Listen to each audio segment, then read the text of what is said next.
Hey, how you doing? Hope everything is okay. It is Sunday, 8th of May, and this is Notcast 198, where, unsurprisingly, I am going to talk about records that I have bought and my relationship to them. I was asked, what did I get for Record Store Day? And I thought, better late than never. I'm going to give you a tour of all the stuff I bought for Record Store Day and some other stuff that I've picked up over the past few weeks as well. Not themed around a particular album or an artist or anything like that. Just thought I'd do it, really. Do these every 6 months or so. In fact, no, I don't do them every 6 months because it's only the second one I've ever done. I've been doing this for 18 months. Good God, 18 months. It seems like more and less time. I think the first thing I'll say about Record Store Day is, yeah, I did spend quite a bit of money. That's not really a surprise, is it? By some people's standards, the amount of money that I spent was probably like, a heavy Saturday. You got to remember, FOP Records aimed its target market at £50 man. And £50 man was a man that would go into FOP and he'd spend 50 quid on stuff. That was their market. The guy who was a little bit older, maybe had a little bit more money and was buying stuff because he'd probably missed it when it came out years ago. That was FOP's target market. Record Store Day's target market, people like me, I guess, who are buying records, maybe. And of course, there are a couple of things about Record Store Day I don't like. The first one is you're never quite sure what the shop's going to get. Secondly, often there aren't enough copies that are pressed. Thirdly, you have to queue.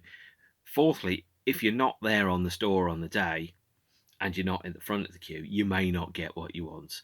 And of course, if you're somebody who's got a disability, access issues, care issues, those type of things, and that's something which happens in our house, then you might miss out. I have missed out on a Record Store Day because of care and disability issues.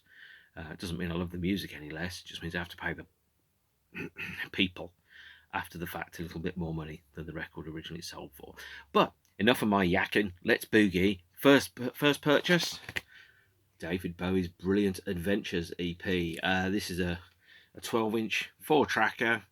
Almost all of you David Bowie fans will have it already. This was on a 12-inch, and also there was a CD edition of it here. The CD edition, I think, was limited to 2,000 copies. The 12-inch was probably several thousand.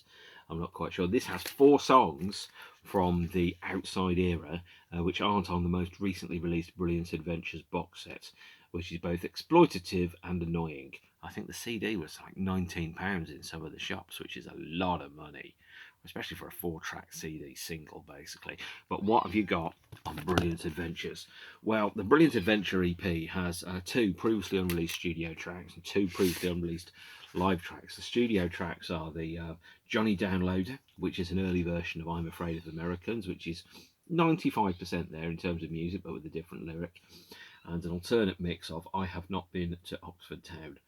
The B-side is two live tracks recorded at the Shakespeare Festival Grand Ballroom in the Manhattan Center in New York on the 18th of September 1995. I haven't memorised that, I'm just reading it off the inner sleeve, which is a small plot of land and Jack Brel's My Death.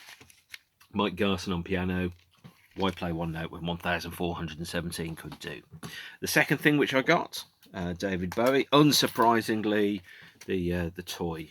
You've got it made with all the toys. 10-inch, and again, CD. So this contains effectively the non-album tracks that didn't make it onto both the standalone release of Toy and the big 3 CD or 10-inch box set version of Toy that came out. They're really the estate are really milking this.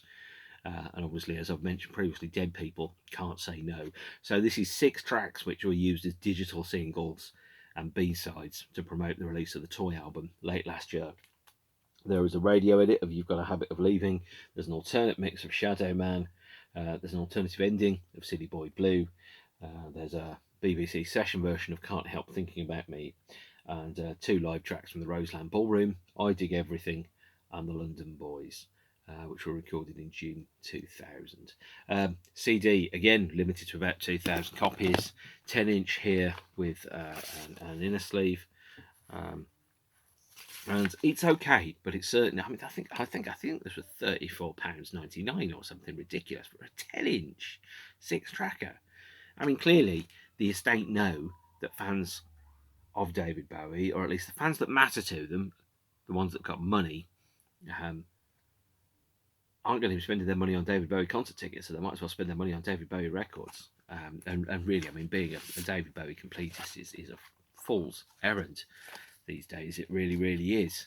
You know, especially if you're the one that's got to get all the different coloured vinyl versions of absolutely everything. I'm quite selective about what I buy, despite what the other Notcast about David Bowie may tell you. But I am not pleased with the release formats that they've got. Of course, there was also the standalone release of the Toy album. Here's my copy of the bootleg of Toy, which I bought many, many years ago, by the way. This was £10 on vinyl for a 11-track version of Toy, which was bootlegged around 2013. That's the only vinyl version I've got, because I'm not spending £120 to get the 6x 10-inch version of Toy when you can wait for Amazon and get it for £18 to get the 3 CD version. But I will talk about that when I get to the respective episode about David Bowie's Toy record, of course.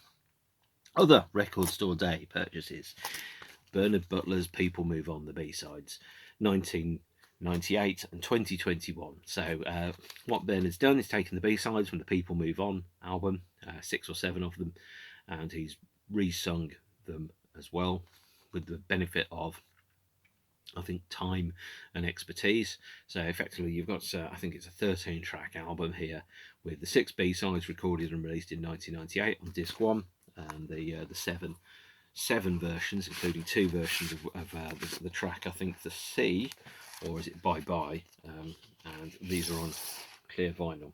Inevitably there will be a standard black vinyl pressing of it, but actually the black vinyl pressing might be rarer, come to think of it, in future, because most people that buy it on Record Store Day. I've got this, I got the clear vinyl version of People Move On, which came out last year as well. I feel pretty well served by Bernard Butler. Next thing that we got, unsurprisingly, a Cure picture disc. This is for the 40th anniversary of the release of the Pornography album. In my mind, Pornography is about 10 years old. So there you go. The idea that this is 40 years since this came out is absurd. By the way, I think yesterday was 43 years since, or 44 years since the release of Three Imaginary Boys, which is bonkers. But 40 years ago, the album Pornography was released. Here's the picture disc version of it, apparently remastered at Abbey Road. This now means actually that all the Cure albums, almost all of the early Cure albums, Three Imaginary Boys, 17 Seconds, Faith, Pornography, Japanese Whispers, have been released on picture disc. And I picked up the blue vinyl version of 1990's American vinyl edition of the Glove album, Blue Sunshine, as well. So I've got 2 versions of a number of the early albums by Robert Smith. But Pornography, great album. Opens, of course, with the cheeriest lyric of all time: doesn't matter if we all die. Oh, never change. Wonder why I gravitated towards that band when I was 17. Next one up, the remixes by Electronic, the actually surprisingly long-lived band by Bernard Sumner and Johnny Marr. This is a remix EP, although realistically it's about 40 minutes long, of remixes from the debut album. So this features remixes of Getting Away With It, Get the Message, Gangster, the FBI mix, which I think was only on the American CD single of Disappointed, Feel Every Beat, the 12-inch mix, Idiot Country 2, which is a remix which is on the B-side of Disappointed, and the 12-inch version of Disappointed itself, making its first album appearance on a vinyl release by Electronic. I do wish that Twisted Tenderness and Raise the Pressure would get vinyl pressings. Long overdue. This was the hardest one to get, and I think this was the one that came in the smallest numbers actually as well. But in fact, it's the remixes that go with the Get the Message compilation, which had the greatest hits of Electronic, or greatest hit, depending on your point of view, a while ago. Not bad. Okay, so just before Record Store Day, by one whole day, actually, we got the repressing, the long overdue repressing of Frightened Rabbit's Pedestrian Verse. Standard black vinyl repressing, barely distinguishable from the original, no coloured vinyl or anything like that, but lovely to get it. They're a band that I think have been they're underappreciated, certainly during their lifetime, including being underappreciated by me. Eagle-eyed ones of you will notice also Frightened Rabbit's State Hospital single EP here, 5-tracker, which I have a CD single of. I bought CD singles back in those days. This is the repressing, but it differs from the original in so much as it's on kind of like a silver vinyl, slightly marbled there. How sexy is that? Quite sexy. It's a good EP actually. Great tracks on there. Really enjoy some of them. Although it's pretty weird to hear. I think one of the tracks is has a guest vocal on it, so it's kind of weird because you go, it doesn't sound like, because I associate Frightened Rabbit so much with Scott's voice. Is that when you have somebody else's voice, Aidan Moffat, of course, on Wedding Gloves, it sounds a little bit weird. And of course, also the 2011 EP, the Frightened Rabbit EP, which got it's a fantastic song, Fuck This Place. Got a red vinyl reissue for Record Store Day as well. Look at that gorgeous shade of red there. God, what record collector scum I am indeed. The strange thing is though, these 12 inches, these 10 inches, these are like, the same price as an LP, like 24 quid. It's ridiculous. I mean, in my mind, of course, I have to remember that the initial economy cost that I was paying for certain things doesn't apply anymore. So I was sat there thinking, well, an album would be £6.99 from our price. No, it wouldn't. Absolutely not. So you have 1992 music at 2022 prices, which reminds me, I have to go and get another record. And of course, talking of 1992 music at 2022 prices, this, the first vinyl release of the B-Sides LP by Jesus Jones, Scratched. And Scratch was only released in Japan on CD in a slightly different configuration, slightly different track listing. This is a double LP, and it features the B-sides to most of the singles for Bring It On Down, Real, International Brighting Thing, Who, Where, Why, The Right Decision, but it doesn't have some of the B-sides from The Devil You Know. It doesn't have B-sides from Right Here, Right Now. It doesn't have some of the B-sides from some of the other tracks. It also has two previously unreleased tracks, or more correctly, not collected on album.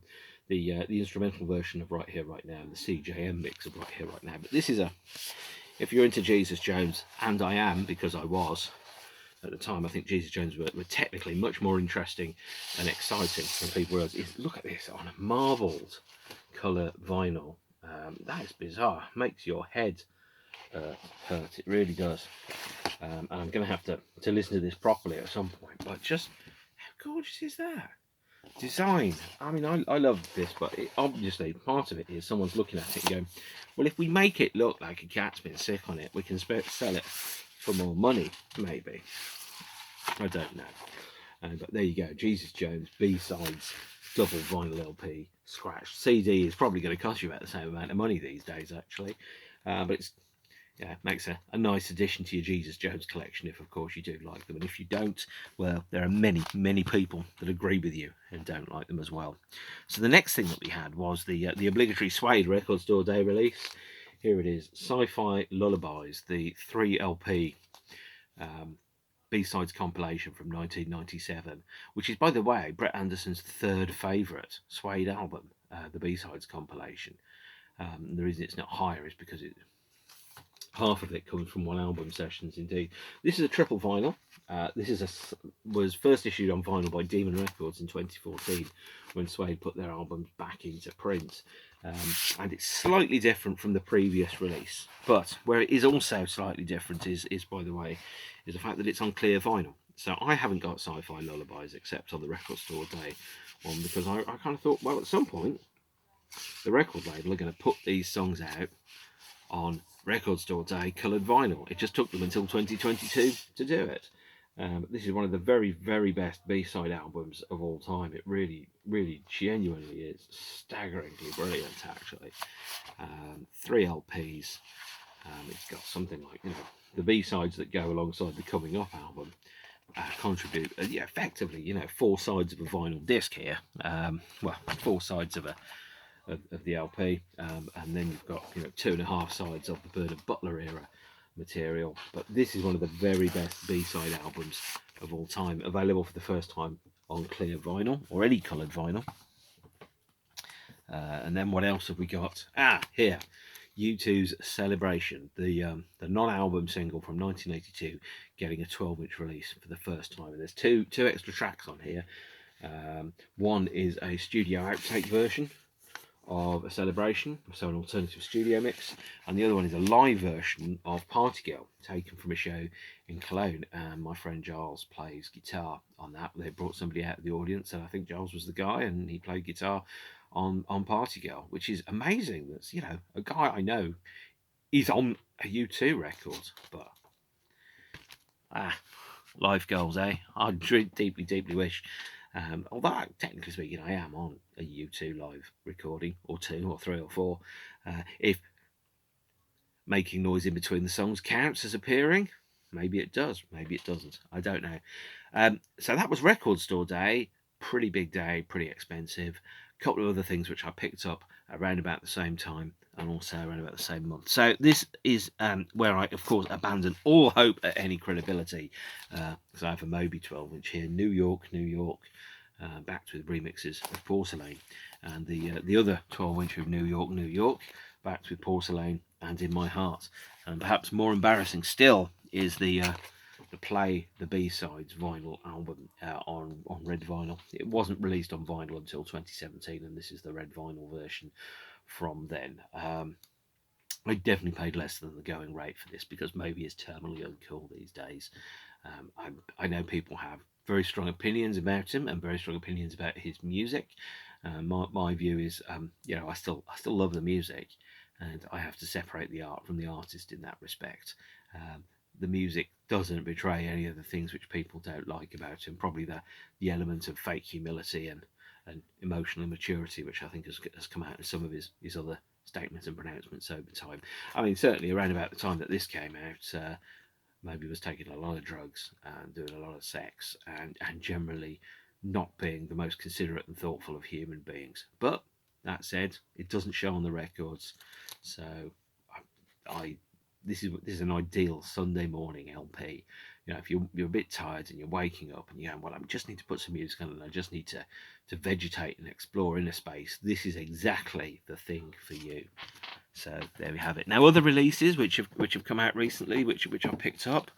I'm going to pick up this one band I'm very, very fond of indeed, Gentle Sinners, featuring the vocalist from one of my very favourite bands, the Twilight Sad, James Graham, and Aidan Moffat.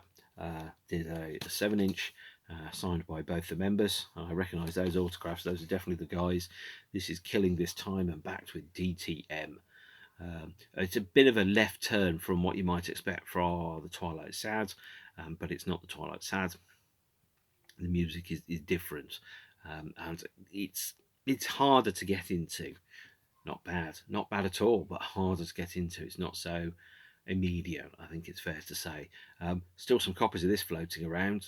Won't be floating around for too long. They're not going to do a repressing of that. And of course, around about the middle of every month, another thing that I do get is my instalment of the Wedding Presents 24 Songs project, which is 12 7-inch singles, one song on each side, one single a month, repeating what they did in 1992 with the Hit Parade.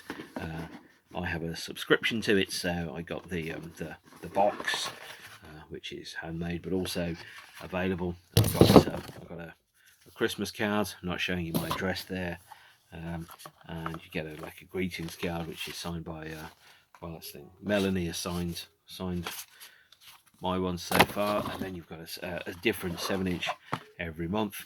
Because I haven't finished recording them, they press the sleeves. So here's the first one, which is We Should Be Together. Here's the second one. Here's the third one. I think that's Go Go Go. and this is the fourth, which is I Think I'm Not Gonna Fall in Love with You, which, if that's the song it is an incredible wedding present song, one of the best wedding present songs ever, actually. I'll put it that way. I'm an enormous fan of that track. So over 12 months, this is going to complete into 24 songs, over 12 7-inch singles, and then presumably there's going to be a CD release or something following on from there. I went into London. That in itself, not worth mentioning. Maybe a few months ago, or a few years ago, 2 years ago, that would have been, my God, I went to London. Can you believe it? Well, no need to believe it. It happened. And what I generally tend to do, I go into London about once every 3 months. I have a route that I've planned out. I swing past all the record shops and the bookshops that are worth going to. I finish about 6 o'clock, and then I tie it in with seeing a friend, and having some food, and just a general lovely natter about the state of the world and everything to do with it, which is really good. And I picked up some lovely stuff, actually. So I also dropped into the Hmv Sale, but the lovely stuff that I did get, this is not quite in the order in which I picked them up on the day. The reason it's not quite in the order I picked them up on the day is because I've suddenly remembered I got a couple of 12 inches over there that I do need to get. As you can tell, I haven't really rehearsed this. So the first thing that I picked up was Erasure's Chains of Love 12-inch. I've been a huge fan of Erasure, although I generally stuck to CDs and CD singles up until a few years ago. I suddenly realised you can get all the vinyl editions really, really affordably. I mean, if you're in the UK, you can get pretty much anything that Erasure have released on vinyl for a very low entry price, with very few exceptions. I think the exceptions are, I think, the Union Street album and some of the albums from around about 1997 to 2007.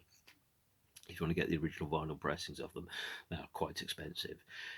But no, Erasure were a big deal, and I listened to them a lot, but I never really had the money, and I never really had the space, and I always used to pick up CD singles when I could. So this is the Chains of Love 12-inch, which I didn't previously have.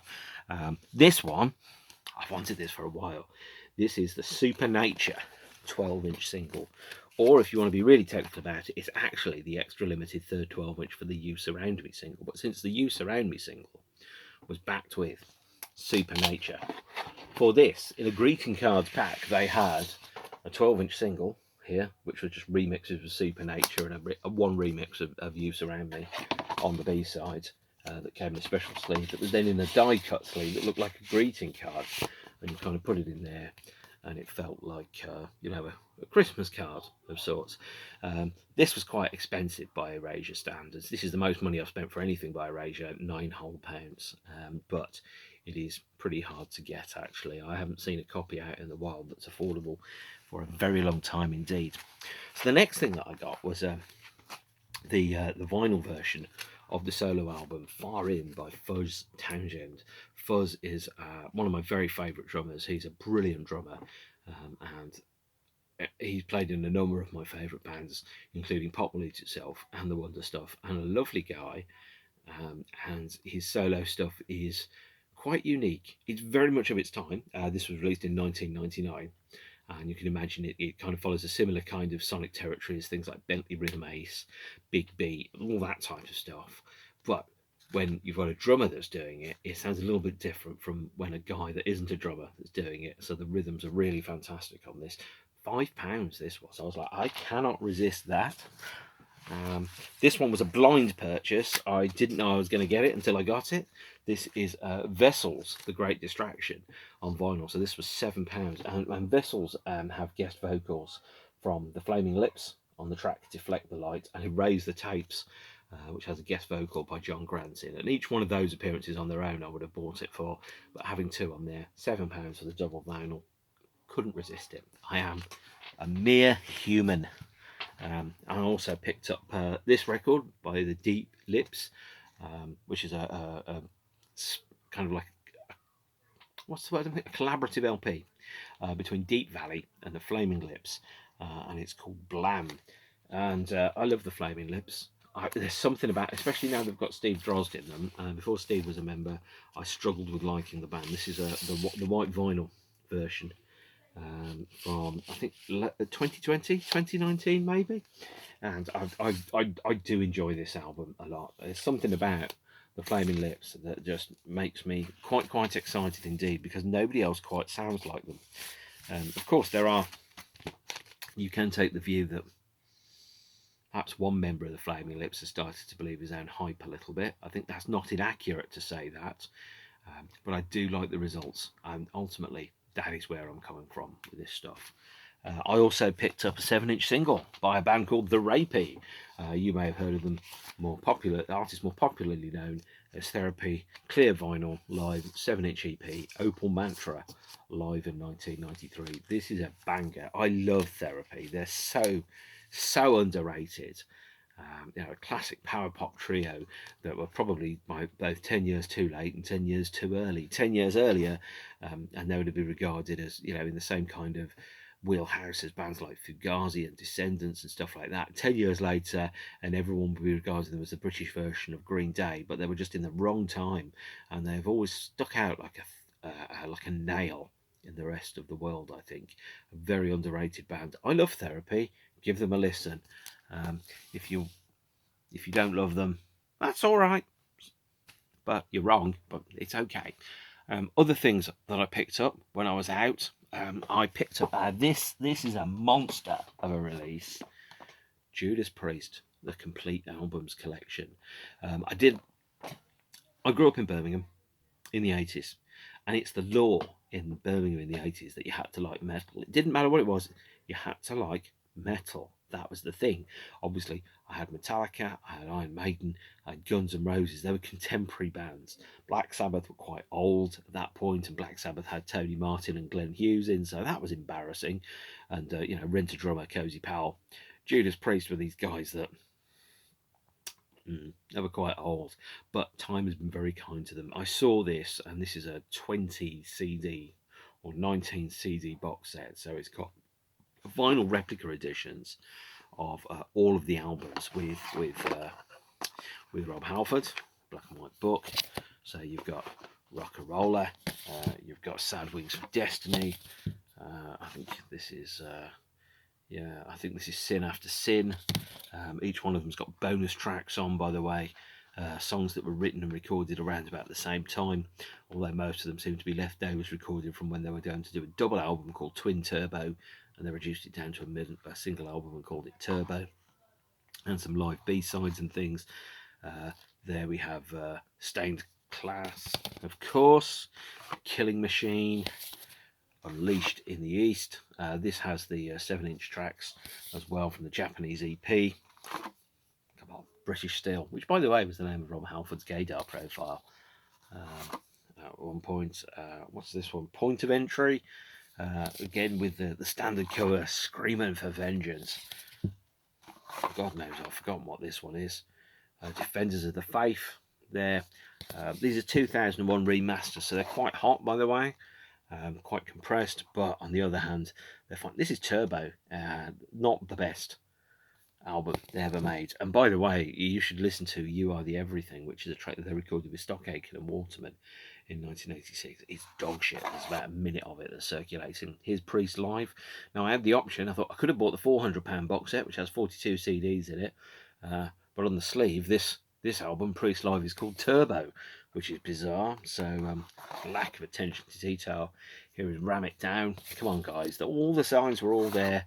Painkiller, which is... There's about that period, actually, Painkiller 1990, when I started listening to them. But since my brother had a record collection, it meant between us we had one really good record collection, as opposed to two okay ones. And so, obviously I decided I need to make an honest man out of my MP3 collection and bought the set. Here's Angel of Retribution, the comeback album, or the reunion album.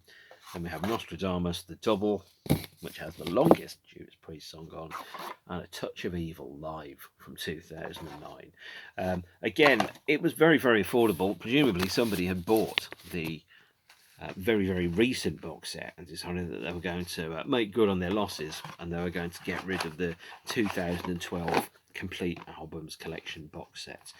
So this was worked out at about £2 a CD, which I've got to be honest, I couldn't really resist it for that. I thought, well, I'm going to be listening to those at some point. I've always wanted to, and there I was. I also went to the Hmv Sale. And the HMV Sale, it might still be on. It has some interesting and affordable things in there. The Exile on Cold Harbour Lane 5-disc reissue by Alabama 3, which has 4 CDs of previously unreleased material on it. Whether those CDs are any good or not, I don't know. Actually, I haven't had a chance to listen to them yet. Tori Amos's most recent one, Ocean to Ocean. Yeah, I was a huge fan of Tori Amos at a certain point, and then she did Boys for Pele, and started. I've coined it the Tori Amos effect, is where you put all the songs that you record on the CD, and you end up with a 76-minute CD that really is, a 45-minute fantastic LP, but with an extra half hour of stuff on it. Prophets of Rage album, this was £3.99, so that will be Rage Against the Machine, members of Public Enemy and Cypress Hill. And finally, as previously mentioned, Therapy, the Rapies Nurse double CD reissue, which goes alongside the reissues that there were for both Infernal Love and Troublegum a few years ago. This has a second CD on it, which features, I think, 13 or 14 demo tracks and studio rehearsals and things like that on there. So I was like, I can't resist that. The other thing that came in the post, and I did order this, by the way, was the monorail exclusive edition of Catherine Joseph's album For You Who Are the Wrongs. This is fast becoming my album of the year so far. If it isn't, it's definitely going to be in my top 10s. This version was signed by Catherine, and I saw her supporting the Twilight Sad last month, and I've really missed her witchy goodness. It does amazing things with vocals and melodies in a way that I can't really explain, but I hear it and it speaks to me in a way in which most music doesn't. And of course, even the lyrics, For You Who Are the Wronged, it was exactly what I wanted to hear, or what I needed to hear at that point when it came out. Somehow seems to know exactly the kind of thing. Great bands will give you what you need that you don't even know you need. That's how great they are. And that's one of the couple of other things I got. Star Trek the Motion Picture soundtrack by Jerry Goldsmith. I had this when I was a kid. I traded it in to buy Pet Shop Boys 12 inches in 1988. I realised relatively recently that I could get that record back, maybe for about the same amount that I traded it in for in 1988. So I did. I sat out in the garden today and I listened to this, and I knew it all came flooding back. Every second of it, I knew inside out. I'm a huge fan of movie soundtracks. If you've seen some of the other episodes, you'll know that movie soundtracks were my route into music itself, actually. Movies were a place where the world made sense. And then I started to love the music that was in the movies. And then I started to love the music, full stop. We also have Inside Star Trek, the story of Star Trek 1976 documentary LP. It's about £3. It's about an hour long, with the members of, or the people involved in making Star Trek, talking about making the show and some incidental music from it. But I was like, I can't resist that. I just can't. I'm only human. A couple of other things. New Order Arthur Baker remixes I picked up while I was out. I also ordered the Only Master System single, Old Team, which was released in November 2018. For some reason, I missed this when it came out, but this is back to the Mogwai remix, and this is the last thing that was released from Scott. And it's, I don't know why I hadn't got it sooner, but I just thought, no, I need to buy you. I need it. Only 3 more things. I went to see The Wedding Present on Thursday in Tunbridge Wells. I bought the Go Out and Get 'Em Boy, the illustrated autobiography, this is a kind of like filleted greatest hits version of the Tales from the Wedding Present graphic novel, and features some extra pages as well. However, that said, the artist that illustrated this book, Lee Thacker, was there, and he signed my copy, and I picked it up. Because frankly, I looked at it the other day and I thought, why haven't I got this? Because it's got 40 pages which aren't in the Tales from the Wedding Present individual issues, alongside 100 other pages which have been in there. And I didn't like the t-shirts, so I thought, I'll buy this. These, if you're a fan of the Wedding Present, or actually if you're a fan of graphic novels, these are really interesting and fascinating little tales that perhaps take a very different approach to an autobiography than you might expect. So there's only 2 more things now to go. One big, one not so big. Let's go with the one that's not so big.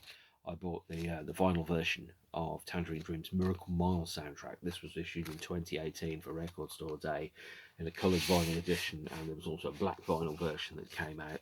This is the black vinyl version, which I picked up for £10, which I thought, frankly, I can't resist, and it's really good. I listened to it today. It's got a lot of my preferred era of Tangerine Dream is the one where we've got lots of complex synth bass lines that kind of duet against each other, which I think a huge chunk of that was the input of Paul Haslinger, and he had Edgar Froese on this. But the last thing that I got, and my God, this is a really strange thing, is I bought the Taschen making of Stanley Kubrick's 2001 A Space Odyssey. I'm a sucker for anything with Stanley Kubrick on it. He's my favourite filmmaker. 2001 is my very favourite films of all time. I have a number of books, both from the time I have the making of, which was published in 1968, which is falling apart. I have the Lost Worlds of 2001. I have the 2001 novelisation from 1968. I have the soundtrack albums, the DVDs. In fact, I've got a DVD of 2001. Hang on a second, just over here, from the very early days of DVD, that has a 70mm film strip in it, which they made a really big deal out of making this a thing. So, there you are. And yeah, that was, I think, £6 when I bought it. But at one point, that was when the days when they were doing luxury DVDs, and this was selling for like $39.99 or something, and people were paying that much money for them. This was published by Taschen. I did see a copy at the Stanley Kubrick exhibition that was at the Design Museum, and it features lots of graphics and shots from the film, photography, designs and plans for various ships, outfits, and things like that. It's over 500 pages thick, so as you can imagine, this is going to take a long time to read through. So I was reading it out in the garden today. One of the things I do on Sundays is I sit out in the garden and I just kind of sit and read, and I listen to records, and I listen to 8 albums, and I read some books, and I'm very, very happy about that. But that was this retails for about £60. It was less than half of that. It was just under 30. And I'll be honest, I was like, do you know what? If between spending £30 on a night out or spending £30 on a book will last longer, I'll go with a book. I think I might be getting old. I'm not sure. I guess I am. Don't tell anyone, right? Because the thing is, do you get old? Do you stop dreaming because you got old, or do you get old because you stopped dreaming? I don't know. I intend on starting to dream, or carrying on dreaming for the rest of my life, and hopefully I won't be old. And since I'll never meet Nelson Mandela, I will then also never say the thing that Jerry from the Spice Girls said, which is, you're only as old as the woman you feel, which I think is what she said to Nelson Mandela. It's always nice to know that when you meet a world leader, you can always reduce the conversation down to smut and innuendo. There you are. Would it work with only 4? No, it wouldn't. We'd need one more. Talking of Spice Girls, I do remember the last time I saw a fight in a shop actually was relating to Spice Girls the movie. Some guy was trying to sell Spice Girls the movie on VHS to a music video exchange, and couldn't believe that they would say, look, we'll just chuck it in the bin. You can't even give this away. He couldn't believe that and was quite indignant about it. He thought his VHS of Spice Girls the movie, or Spice World the movie, was worth more money than it was worth. It was worth any money. It's not worth anything. So there you are. Talking of which, the Hmv Sale that I went to, if you want to pick up a copy of Spice Girls' debut album in this fancy schmancy box set, it's still gloriously overpriced, but still massively reduced. Makes you wonder where somebody somewhere does this demographic stuff where they look at it and go, yeah, we can sell that for £44 for 2 CDs. And I was like going, no, you can't. Now pick up the CD for 30p from a charity shop if that's what you want. But of course, that's why the Stanley Kubrick stuff never appears in charity shops, because there's different types of fandom. Like Metallica fans, Stanley Kubrick fans, Iron Maiden fans. If they like something, they're in forever, Whereas people that like Spice Girls, or more recently, I've spotted a lot of Oasis CDs in charity shops, a lot of Robbie Williams CDs in charity shops. It's a different kind of fandom. It's a different degree of how much something is loved and needed in the life of the fan. And it's fair to say Stanley Kubrick means more to the most fervent Stanley Kubrick fan than the Spice Girls mean to the most fervent Spice Girls fan. It's not trying to be, awkward or difficult by saying that. That's how I perceive it to be. Because you see an awful lot more copies of Spice Girls CDs than you do Stanley Kubrick soundtrack CDs or Stanley Kubrick DVDs in the charity shops, and that's the barometer: is how long do people keep these, and how prepared are they to let them go? And some, you've got to know your market, or as I think it's Dirty Harry said, a man's got to know his limitations. Well, my limitations are I love what I love, and that is what I'm always going to be. And I bought a lot of it recently. So for those of you who asked about Record Store Day, probably about 20 minutes ago, I started boring you by telling you about all the stuff that I bought on Record Store Day. I despise Record Store Day as a concept, but I do love the absolute nonsense it brings into my record collection. I just wish it was better organised and perhaps more friendly to people that were have disabilities or access responsibilities, or aren't as portable and can't stand outside record shops for hours on end. Well, here hath endeth the lesson. It's Sunday, it's the 8th of May, 2022. It's probably going to be at least a week before I do another one of these. I have to go to a funeral in Birmingham, and so I probably won't be feeling vastly chatty, and I'll have my hands full doing stuff. That said, I will be seeing my brother, so yeah, maybe you guys want to see him. If you don't, that's good too. In the meantime, stay beautiful, take care of yourselves and each other, and I'll see you again. Manana banana, right? See you soon. Bye.